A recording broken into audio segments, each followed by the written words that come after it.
এই গরমের মধ্যে যেসব বোনেরা বাসায় গেঞ্জি বা টি শার্ট পরেন তাদের উদ্দেশ্যে কিছু কথাগুলো মনোযোগ দিয়ে শুনবেন, ইনশাল্লাহ অনেক কিছু বুঝতে পারবেন। যেসব বোনেরা বাসায় গেঞ্জি বা টি শার্ট পরেন, আপনারা কি জানেন কার কার সামনে গেঞ্জি বা টি শার্ট ব্যবহার করা যাবে?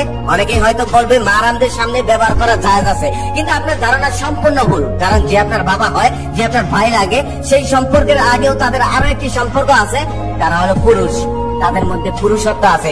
আপনি যখন গেঞ্জি বা টি শার্ট পরে তাদের সামনে হাঁটাচলা করবেন, ঘোরাঘুরি করবেন, তখন তাদের মানসিক চিন্তা ভাবনায় পরিবর্তন আসতে পারে। তখন তারা খারাপ রাস্তায় পা দিতে পারে। কারণ মানুষকে সবসময় শয়তান ধোঁকা দিতে থাকে, তাই তারা শয়তানের ফাঁদে পা দিয়ে ফেলতে পারে, অবৈধ কাজে লিপ্ত হতে পারে। আপনার সাথে না করলেও অন্য কাউকে সুযোগ পেলেই ধরে বসতে পারে। হাদিসে বলা আছে কিয়ামতের আগে ভাই তার বোনের সঙ্গে, বাবা তার মেয়ের সঙ্গে, ছেলে তার মায়ের সঙ্গে জিনায় লিপ্ত হবে।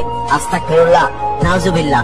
আল্লাহ তাদেরকে হেদায়েত দান করুন, আল্লাহ তাদেরকে ক্ষমা করুন। খবরে অলরেডি এইসব আপনি শুনতে পারবেন, এইসব অলরেডি শুরু হয়ে গেছে।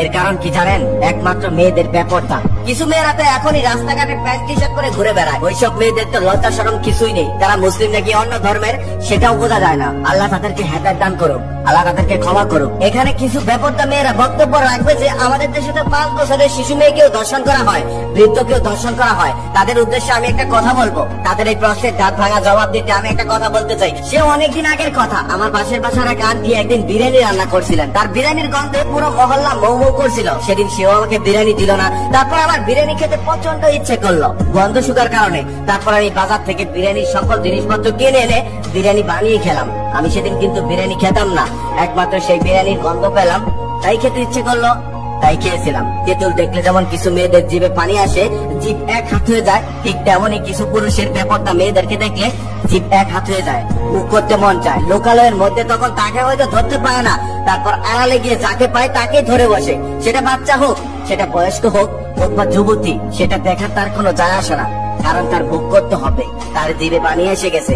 আশা করি ওইসব বেপরদা মেয়েরা এই প্রশ্নের উত্তরটা পেয়ে গেছেন। তাই বোনেরা, এইসব কাজ থেকে আপনারা সাবধানে থাকবেন। আপনি অবশ্যই গেঞ্জি বা টি শার্ট পরতে পারবেন, সেটা আপনার ব্যক্তিগত রুমে কেউ যেন না দেখতে পারে। ইনশাল্লাহ আপনি আপনার স্বামীর সামনে পড়তে পারবেন, কোনো সমস্যা নেই। তবে আমার মনে হয় এইসব পড়া না পড়াই উত্তম। কারণ আমাদের প্রাণপ্রিয় নবী হযরত মুহাম্মদ সাল্লাল্লাহু আলাইহি ওয়াসাল্লাম মহিলাদেরকে পুরুষদের পোশাক পরতে নিষেধ করে গেছেন। এতে ফিতনা হতে পারে, মহিলাদের পোশাক হবে ঢিলাঢালা। আমাদের প্রাণপ্রিয় নবী হযরত মুহাম্মদ সাল্লাল্লাহু আলাইহি ওয়াসাল্লাম কোনো কথা এমনি এমনি বলেনি। আশা করি সবাই বুঝতে পেরেছেন। ভিডিওটা বর্তমান সময়ের জন্য খুবই উপযোগী। আমি প্রত্যেকদিন ভিডিও বানাই, তবে কখনো লাইক চাইনি, কমেন্ট চাইনি, শেয়ার করতে পারিনি। আজকে একটা অনুরোধ করবো, এই ভিডিওটাতে একটা লাইক করবেন, একটা কমেন্ট করবেন, একটা শেয়ার করবেন, যাতে সবাই দেখতে পারে। আর সেখান থেকে একটা মানুষ যদি সংশোধন হয়, নিজেকে সঠিক পথে নিয়ে আসে, তাহলে আমি সার্থক। আর আপনারাও সব পাবেন, কারণ আপনাদের লাইক কমেন্ট শেয়ারে এই ভিডিওটা অন্যের কাছে পৌঁছাবে, সবাই দেখতে পারবে। আসলে গরমটা কোনো সমস্যা না, সমস্যাটা হলো তাদের চরিত্রে। সত্যি যদি তারা গরমকে ভয় পেত, তাহলে তারা জাহান্নামের আগুনকেও ভয় পেত, বেপরদা হয়ে রাস্তাঘাটে ঘুরে বেড়াতো না।